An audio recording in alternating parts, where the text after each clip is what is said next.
But dads, don't give in to the passivity of the culture. Don't let the culture socialize you to be inept, to sit back and be passive, to be selfish, but instead to really take leadership by serving, by encouraging.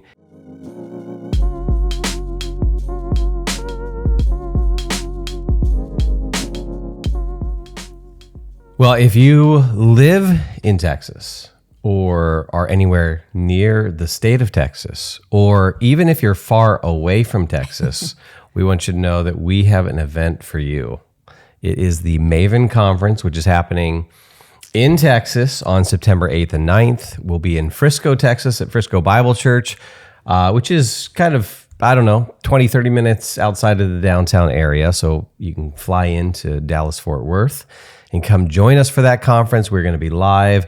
Go to mavenconferences.com where you'll find all the information. It is our second Maven Conference. We have our annual conference in Southern California, typically at the end of February.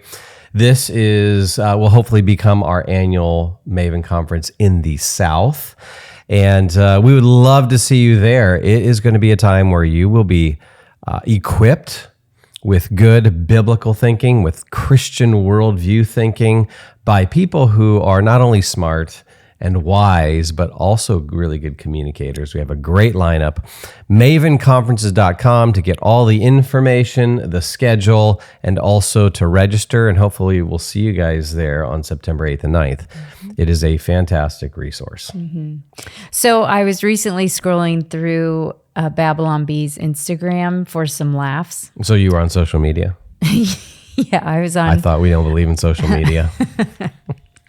We do occasionally, but okay. So we have a sense of humor in the Kunkel House, and if you don't have a sense of humor or you don't like comedy, you will not like the Babylon Bee. You will not like our podcast. Yeah, that's true. You won't like our podcast, but you definitely won't like Babylon Bee. So you have to have a sense of humor, not only about other people, but about yourself. That's correct. Because they pretty much make fun of everybody.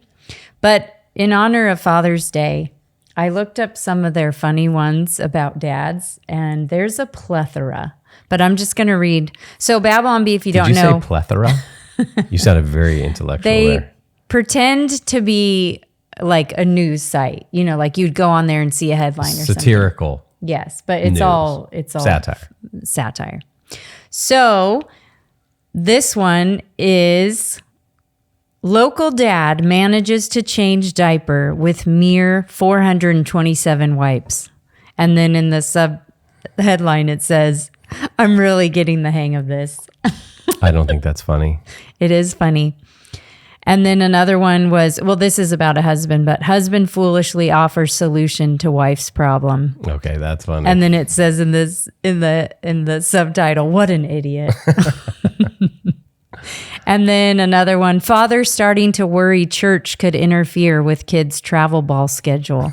And then the quote from the dad is, "With practice 7 nights a week and 43 tournaments this summer, church really feels like a lot." And then another one says, "Dad sits down, son, to have the talk about Star Wars sequel trilogy." Okay, that's real stuff right there. That's important stuff. And then the quote from the dad says, "Letting him enter manhood under the impression The Last Jedi was an acceptable entry into the Star Wars canon would be shirking my responsibility as a father."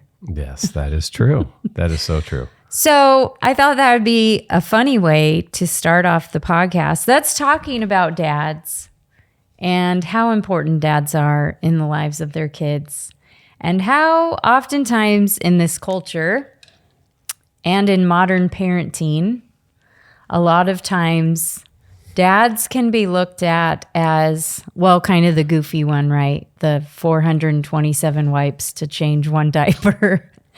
Headline kind of shows that. Yeah, the inept, incompetent, bumbling father is often the portrayal we get in the culture. Yes. And I think those portrayals, that narrative, those lowered expectations they just creep right into our families. And so maybe in some of our homes, dads have just taken a back seat in a lot of different ways. And you'll see this, right, where kind of dads can be this secondary parent.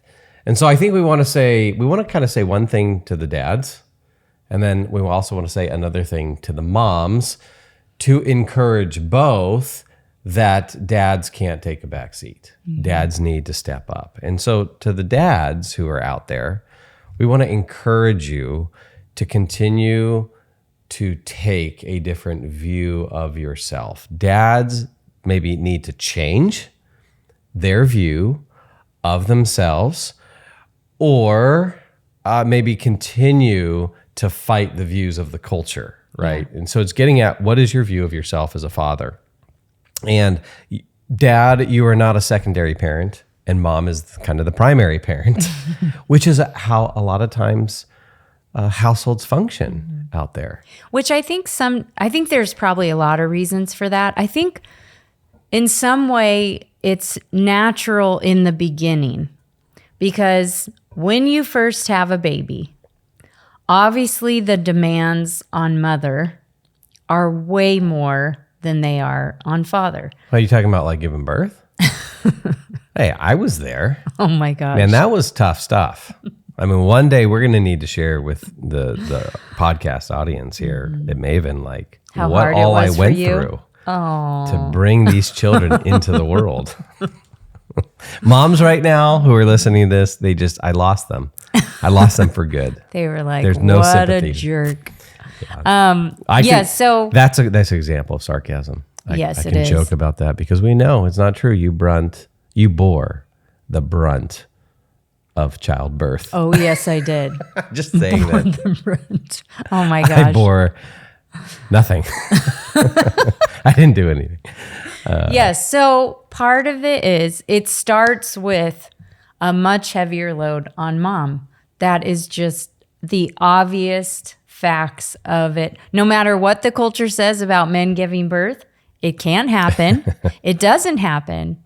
Women give birth. And so therefore, our bodies do the majority of the work, not only before the baby's born, but then after the baby's born. In feeding, we are the ones who feed them. You literally feed that little child with your body. Yes. I can't do that. I'm sorry. Yeah. I'm not equipped. So sometimes we can develop bad habits, I think, from the beginning, where dad takes a back seat, and you really have to initiate in that stage of being a part of it, don't you think? Yeah. Like you have to be pretty purposeful. So for example, you locked me out of the room quite a bit. I had to really take initiative. That's terrible. No, so for one thing that we did when we got married and started having kids is that we had this agreement when we did have babies, that when we had newborns or little ones and I was nursing them still, if they woke up at night, you would get up and go get them. You would change their diaper, and then you would bring them to me and wake me up. I was still sound asleep. Yeah, you developed a really good habit of staying asleep when the babies cried.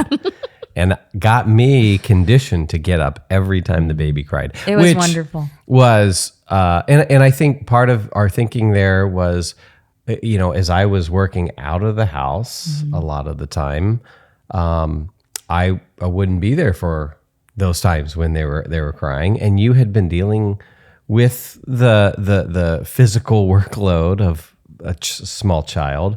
And this was my way to contribute. As at night when the babies cried, I would get up and I would change their diaper first. I wouldn't just give you the elbow and be like, "Honey, the baby's kids crying. waking up. Go get that one." And that was very intentional on our part on trying to say, "Hey, how do I as a dad share in some of that physical workload, even though you were bearing the brunt of it. You're obviously nursing. That's something I can't do. But there are other things that I could do to help take initiative, to not be passive." Yes. And this is one thing that I think dads and moms need to be aware of, Christians need to be aware of, how the culture can slowly condition dads and males in general to become very passive. And we see it. We see it all around us. There are so many overly passive males. And I don't mean just like, hey, relax, kind of chill out, hang out. Like, Yeah, we're not talking about personality. no, we're talking about men who don't take initiative with their children. Yeah. And so that's one reason why dads will often take a back seat in parenting. They've just become passive. Yeah, and that's what I mean by, I think sometimes the habit will start when kids are young, and then we won't stop that habit. Yeah. Mom will continue to be the one to wake up during the night when the kid's 7 or 8 and throwing up or whatever it is. Mom continues to bear the brunt of most of the stuff. Now, some people will say, well, hey, if you're a stay-at-home mom and this is kind of your main job, aren't you supposed to be bearing the brunt of that? What would you say to that? Yes. Oh, no, is that the wrong answer? That's the wrong answer. Oh, okay. No. That's the good answer. Yeah. I would say a couple of things. Number one, if we're talking about sharing the workload, and it's kind of like, well, dad, he goes off to work, so he's doing that, and then mom stays home with the kids, and she's doing that. Well, they're not parallel situations where dad leaves work, comes home, gets a break from work, and mom is at home all the time. The work doesn't end, so then she's working, 24 hours a day? So then they're not parallel situations. Number two, parenting isn't just a kind of a job that one person does and then comes home from, or, it is a joint venture. So it can't be looked at just like any 9-to-5 job or anything or a career or something like that. This is a joint venture where you need moms and dads to do this in the way that God has designed it. Yeah. And I've searched the scripture, and it never says that moms are more on the hook for kids than dads are. Actually, the scripture talks specifically to dads. And then there's times where the scripture talks specifically about mothers too. And so, as you mentioned, in God's design, it is a joint venture. It is supposed to be the way he designed it. It is supposed to be done together. And so this is why a passive dad doesn't fit with the Christian worldview. Yeah. Yeah. And this is, we're not saying that there aren't times where different families kind of sort this out differently in terms of what jobs or roles or, how they break this up. I think what we're trying to encourage is just no more passivity, right? No more taking the back seat. We want dads to be initiators in the care and in the raising of children from birth until, whenever, I guess. Yeah, because as you say, the seasons, as we know, with older, married, out of the house kids, those seasons change. And so there will be times maybe that, of course, there are times where mom's doing more when they're young, but then there will be times where probably dad's doing more, especially I'm thinking about teenage boys or just boys in general, but then also just with girls too, and how dad plays an important role with both gender kids. And so there might be times where dad takes on more with the kids just because of either the kid or the season that they're in. And so passivity is just, it's not an option when it comes to kids from a Christian worldview. Yeah, and it doesn't fit with the strong leadership of fathers that we so desperately need in the culture, right? In a view of fathers who are leaders, who are serving their families, serving their wives as Christ served the church, guiding and leading their children. You just can't be passive in that.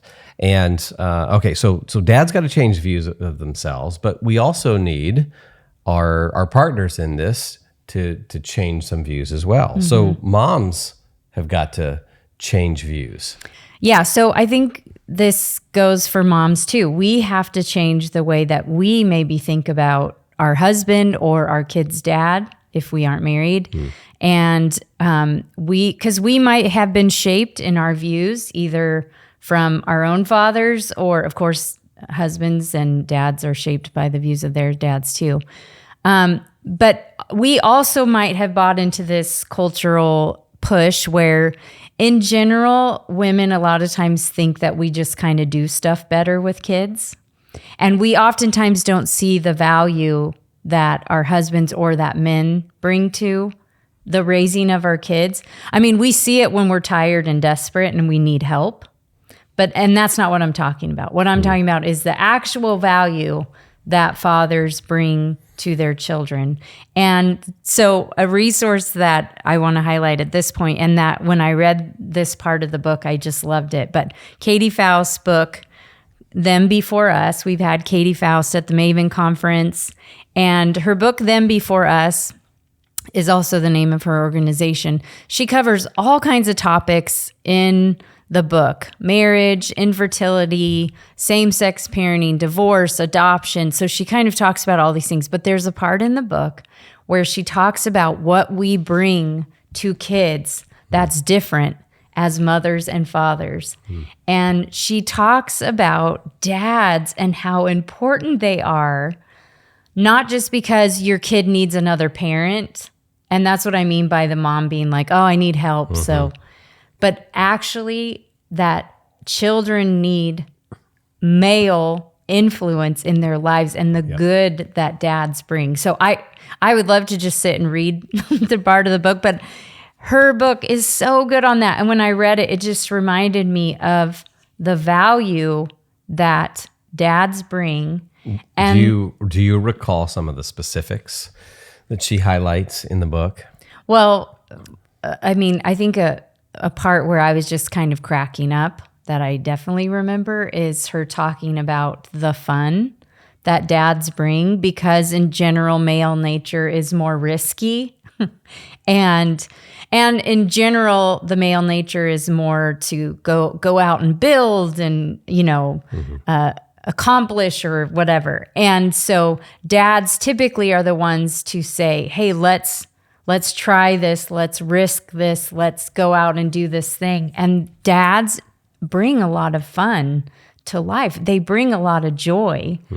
Where moms in general, we're going to be more nurturing and protective, and kids need that too, or they'll die. And so moms are helpful that way. Yeah. And, where sometimes I think about how sometimes you're like, oh yeah, let's go do this, or let's go watch this movie. And I'm like, it's a school night. Like, what are you thinking? And you're like, oh shoot. No, I'm usually like, so what does that matter?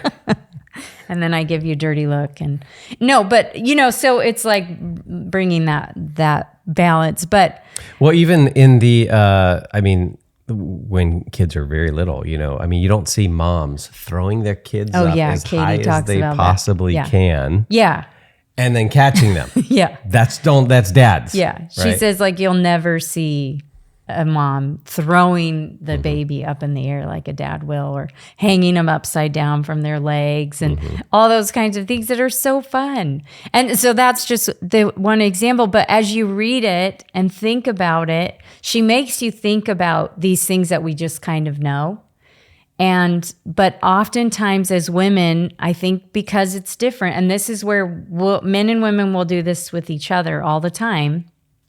It's different than what we bring, or it's different than us.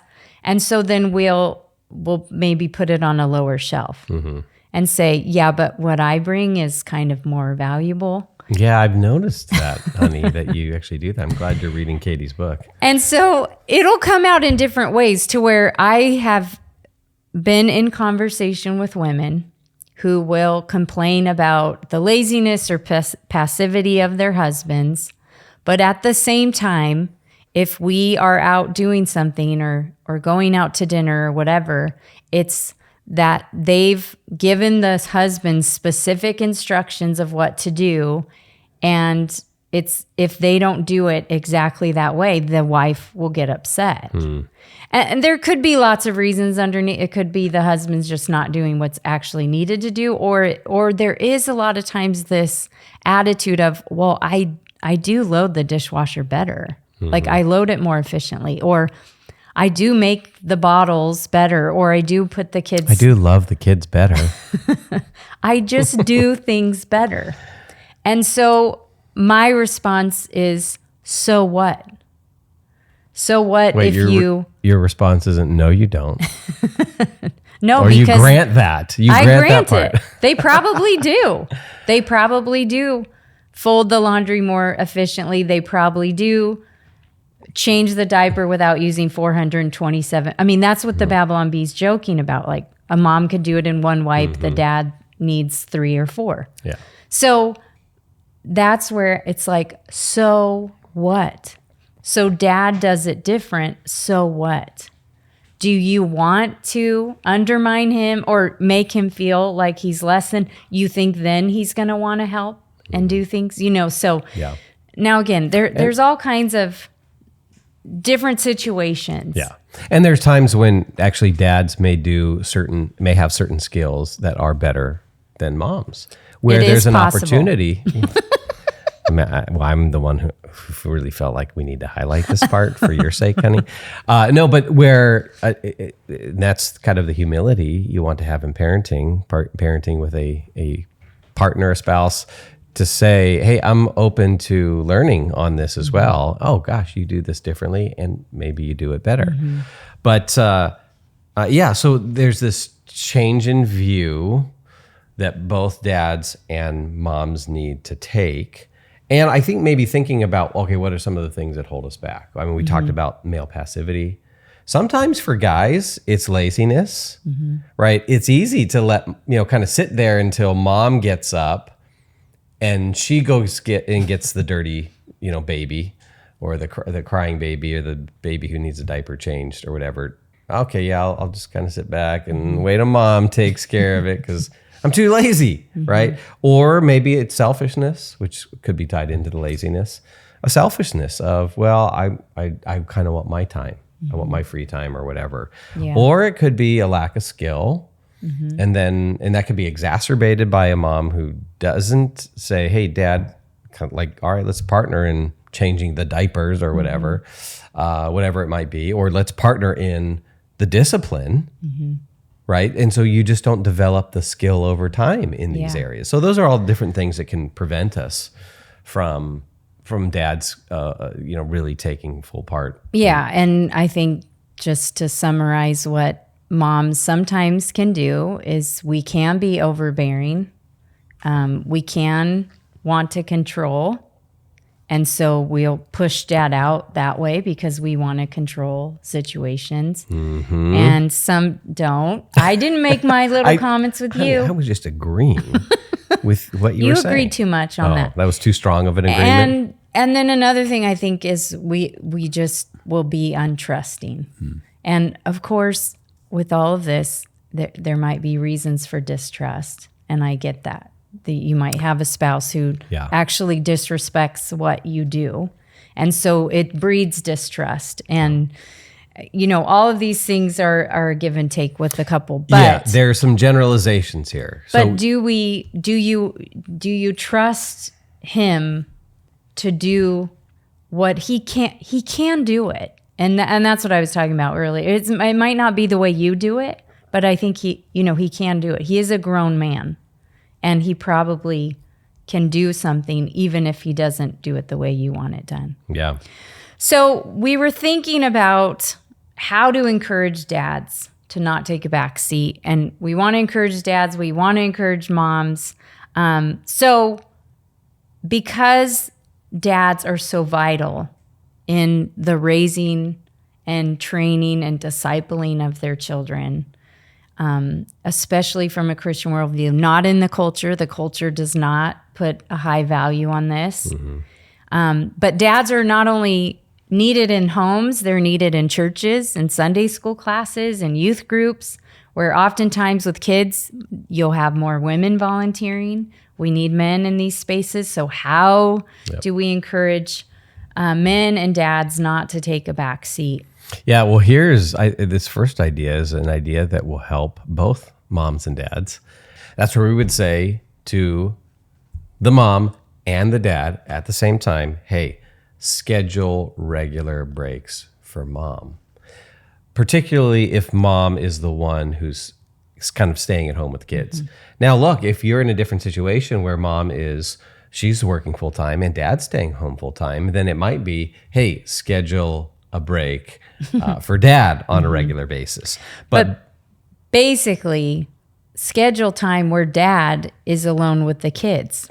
Yes. So you're blocking out time where mom can get a break.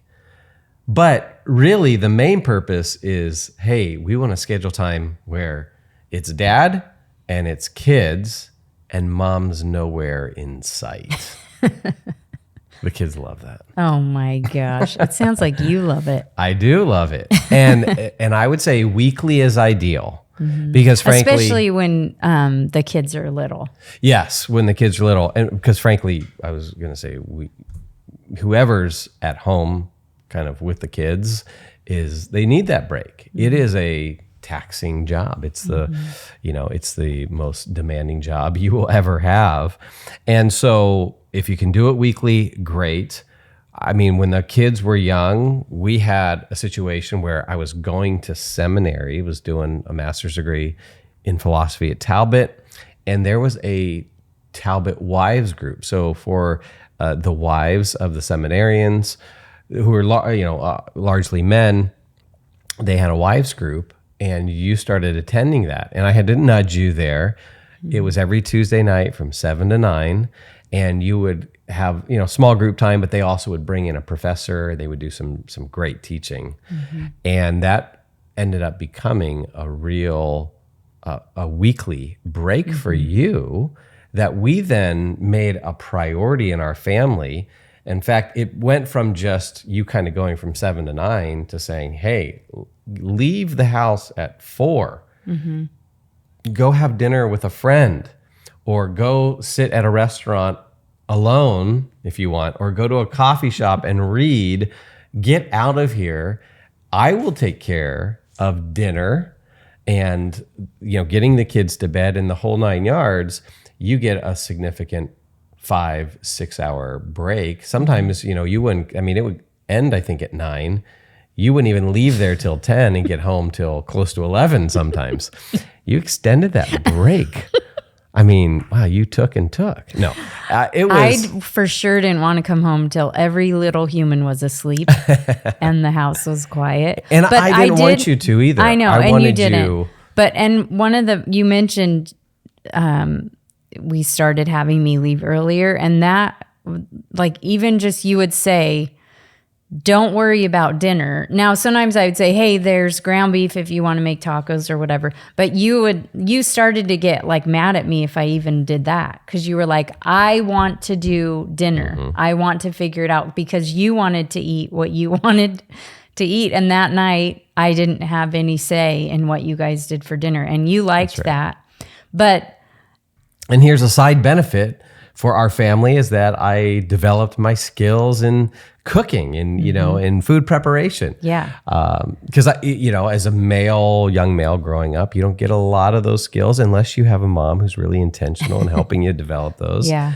And so getting, to prepare meals was actually kind of a good challenge for me. Yeah. But then there were also times where it was like, oh, this is a great opportunity to take the kids out and go have fun at a local restaurant or something mm-hmm. like that. Yeah. And that was a huge, especially because at this stage, our kids were all very little. And so even getting a night off of making dinner was a huge deal to me. Yeah.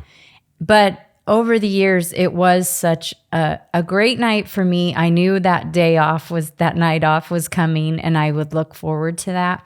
But also, you and the kids looked forward to that night where it was just you and them. And it helps so much in bonding, in all the things we listed, the negative things, it flips those. And it helped me to stop being controlling about telling you what meals to make or when exactly to have them in bed or whatever. Of course, there are times where I'm just aware of stuff. So I say, hey, before I leave, so-and-so has to finish this project before they go to bed, or this one needs Tylenol before they go to bed. They have a tooth coming in, whatever it is. So of course there's that normal, hey, I'm passing the children to you. And so there's some basic things that I'm going to tell you. But in general, it helped me to not be overbearing, to, of course, trust you with your own children. You weren't actually a babysitter. You're their dad.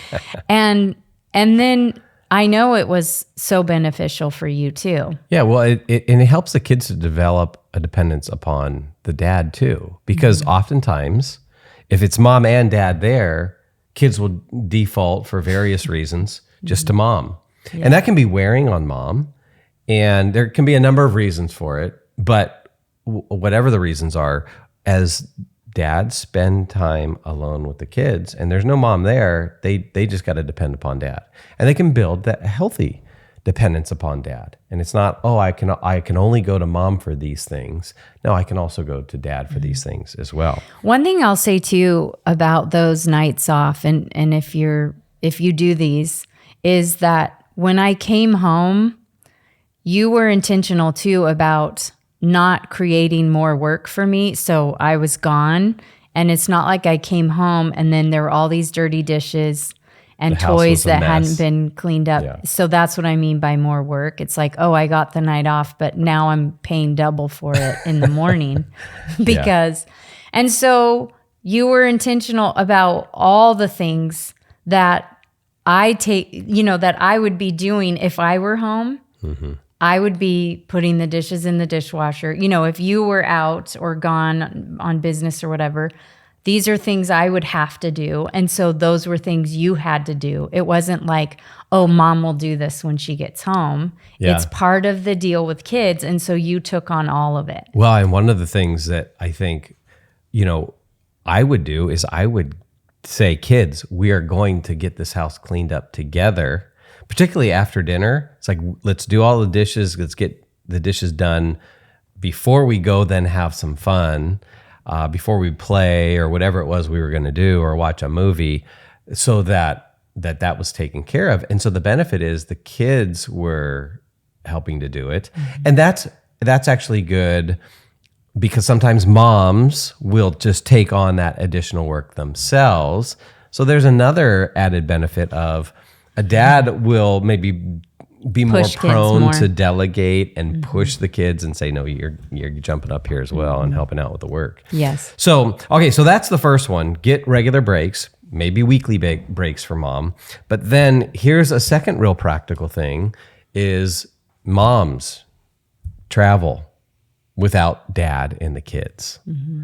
And that's, I think, a big one. Yeah. That means, get away, take a break, go on that women's retreat, or get a couple of girlfriends, or get your sister and your mom and do a trip, or get a good friend, whatever. Take a trip and go away for an overnight trip or a couple of nights. Mm-hmm. And leave dad at home all weekend with the kids. Mm-hmm. Now, some moms are probably freaking out right now that we said that. Which I think they are. If that's true, if they think, you need to think about the reasons why. Some of the reasons might be justified. Some of them might not be. Some of them might be that controlling, overbearing thing that I mentioned before. Some of it might be that they know if they go away, like I said, their kids won't survive? No. Oh, because that would be a good reason not to Like go. I said, when they come home, they're going to pay for it because and then they're like, it's not even worth it. Because when I get home, the kids are going to be a wreck because they didn't get good sleep. The house is going to be a mess. So that's where that respecting each other as mom and dad and realizing that if you're going to take the kids, that means taking all of the kids and all of the house and the cleanup and everything. And look, we had 5 of them. So it can be done with big numbers. Dads, and this is again going back to changing our views. Dads can be just as competent at keeping kids alive as moms. Because if it were reversed and it's like, oh, the dad's going to go on a men's retreat, no one, and this is how it comes out, is like no one would say to the mom, like, oh, are you going to be able to manage the kids?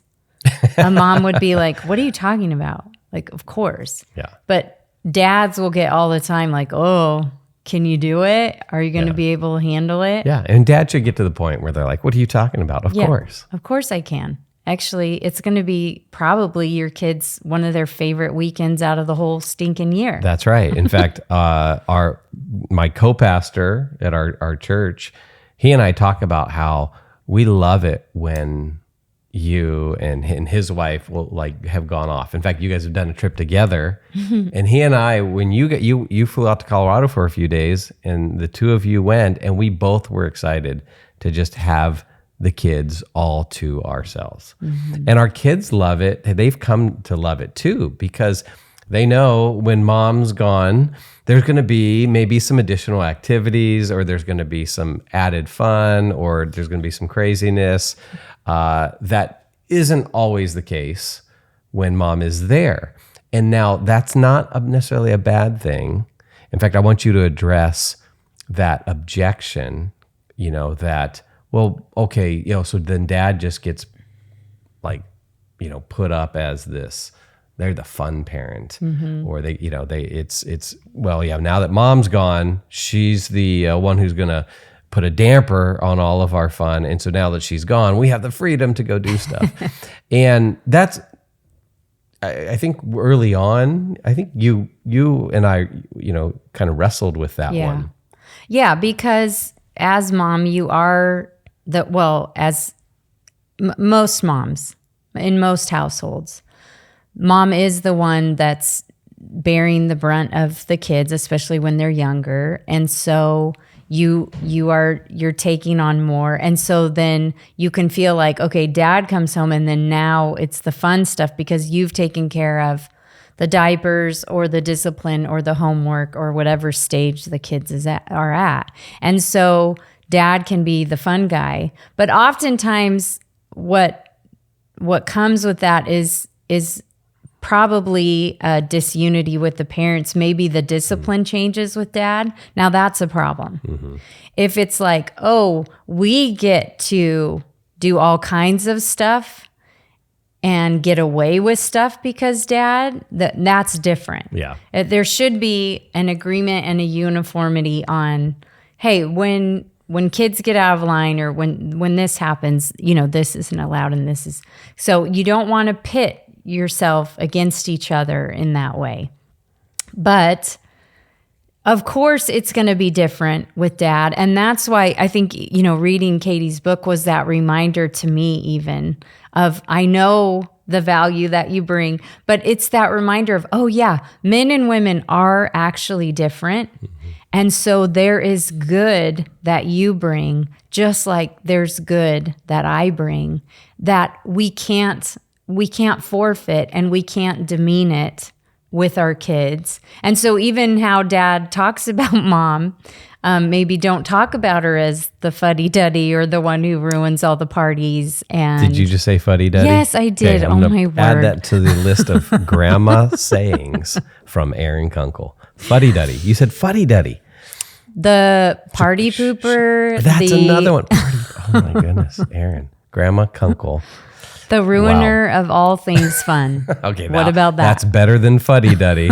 We'll take that. We'll include that in the podcast. So, dad can be fun, but and mom should encourage that. Encourage the things that, like, if dad loves to fish and or dad likes to go surfing in your case, or rock climb, or wants to take mom should encourage that and all the things that come with dad and the person that he is. Yeah. And that really can actually create some huge memories for kids. Like the weekends that dad took the kids, they were just these highlights of adventure or whatever. And That doesn't mean that mom's not fun or whatever. Yeah. But it sometimes, because of the job, or however you've divided up the roles, it's just dads don't get that time as often with the kids, and so you can make these kind of peak highlights. And I think too, just like dad has to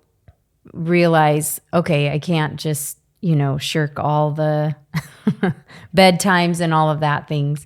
So you learn from mom, like the order is important. Mm-hmm. Yeah. But moms can learn from dad that, okay, maybe I am too serious. Maybe I do sometimes stick to things too strictly. Maybe when dad goes on the men's retreat or something, I should do something that's fun. Yeah. And so then maybe I've developed the reputation of being what did I say that was approved? Ruiner of all things fun. Maybe I've developed that relationship or reputation because it's actually true. Maybe I do not do fun things sometimes and just kind of leave all the fun to dad. Maybe I need to do some fun things. So we can learn from each other that way. Yeah. And so there's two practical steps. One is kind of a weekly break, where maybe it's a few hours.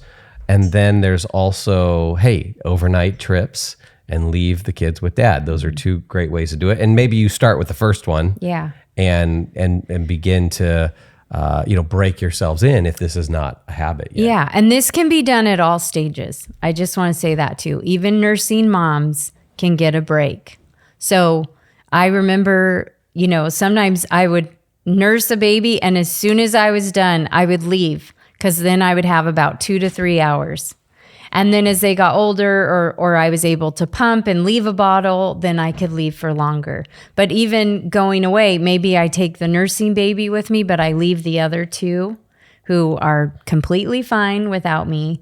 And so it can start. And actually, the earlier you start it, I think the better, because then kids learn, oh, mom doesn't always have to be there. Mm-hmm. But this is something that can be done in all stages with kids. And in high school, when their kids are in their teen years, it actually creates a reason for dad and kids to spend time alone together. Because kind of in the normal course of life, things get busy. They're in sports, they're in extracurricular activities. And this is where you can say, hey, mom's going out of town, carve out this weekend, it's just going to be us. Mm-hmm. And so even at those older stages, this gives you reason to say, hey, we're going to spend some time together. Mm-hmm. We're going to kind of break up the busyness of our lives. And so even with teens, this is a great idea. Now, here's a third, I think, practical thing that we need to mention, because when you do those things, whether it's a weekly break or whether it's an overnight trip or a weekend retreat, and this is a word to the moms, moms don't micromanage the dads. Mm-hmm. And so that means don't say, hey, here are the 72 things that you need to do while I'm gone, right? Or be, kind of asking, okay, what are you going to do? In a way that I need to approve of it before you do it, kind of thing. That is going to, I think, take away some of the motivation and joy from the dads. Yeah. Well, I could be wrong about this, but I don't think grown men like to be mothered. Ding, ding, ding, ding. Correct answer. You are right. And so sometimes moms can start to mother their husbands, and that's not a good situation. Not healthy, and it's not good. And so grown men are capable of taking care of children. They're their children. God has given these men these children, and they're capable of much, obviously.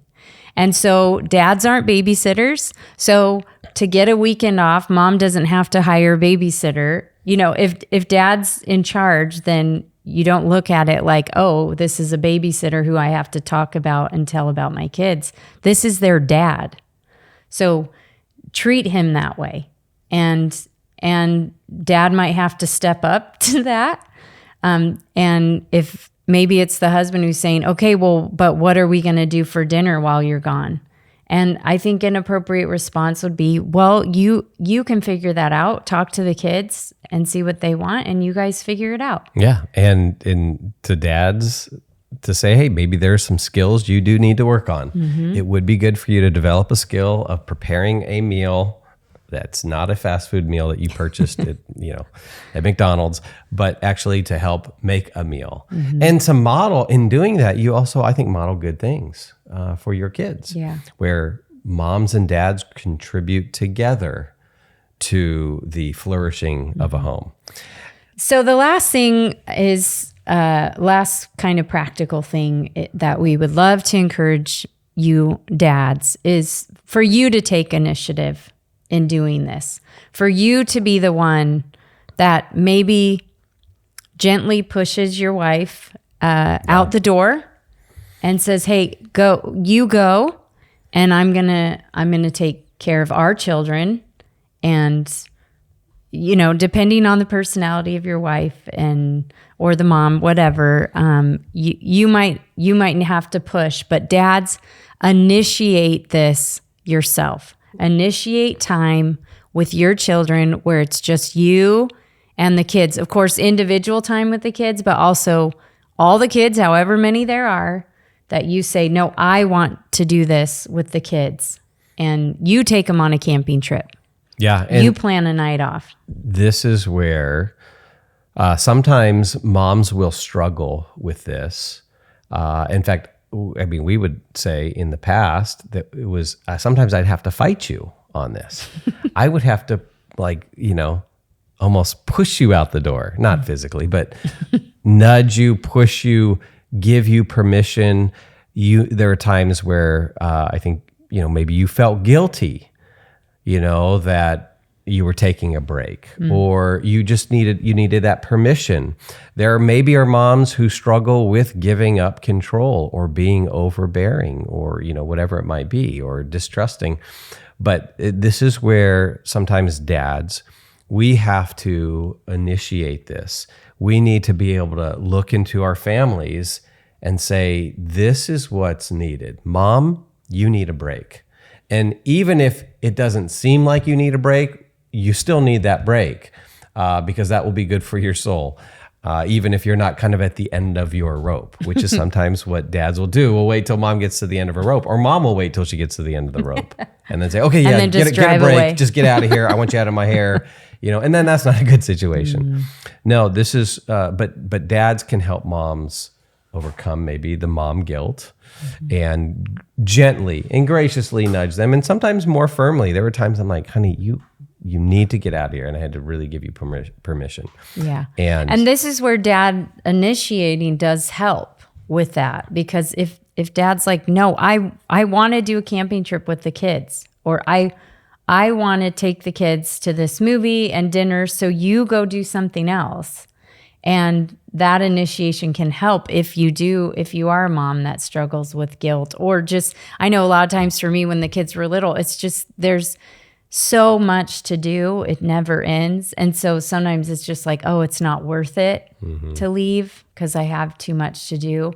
But it is worth it, and we need it. You never end up regretting it. Yeah, you never come back and say, oh, I shouldn't have taken that evening out with friends or that time away for rest. Because if you're doing it right, if you're doing something that recharges you, then you come back feeling refreshed. Yeah. And that's the goal. Yeah. And sometimes the initiation is it's not the big things, it's the little things. Like I'm thinking of, hey, sometimes maybe our 11-year-old boy is just a little squirrely and he just seems like he needs to get out of the house, or at the very least, he needs to get out of your hair.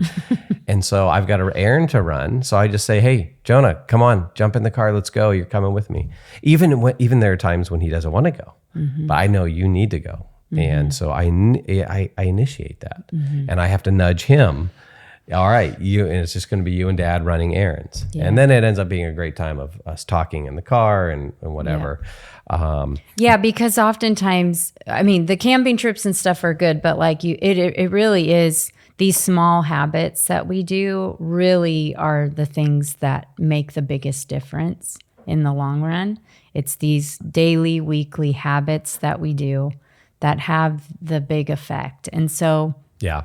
So we just want to encourage dads and moms, but dads, don't give in to the passivity of the culture. Don't let the culture socialize you to be inept, to sit back and be passive, to be selfish, but instead to really take leadership by serving, by encouraging. And here's one really practical way. Don't take a back seat in parenting, but take initiative and take as much ownership as moms in the whole parenting journey. Yeah. And I would say, dads, remember the value that you bring. God made you a man, and that's good.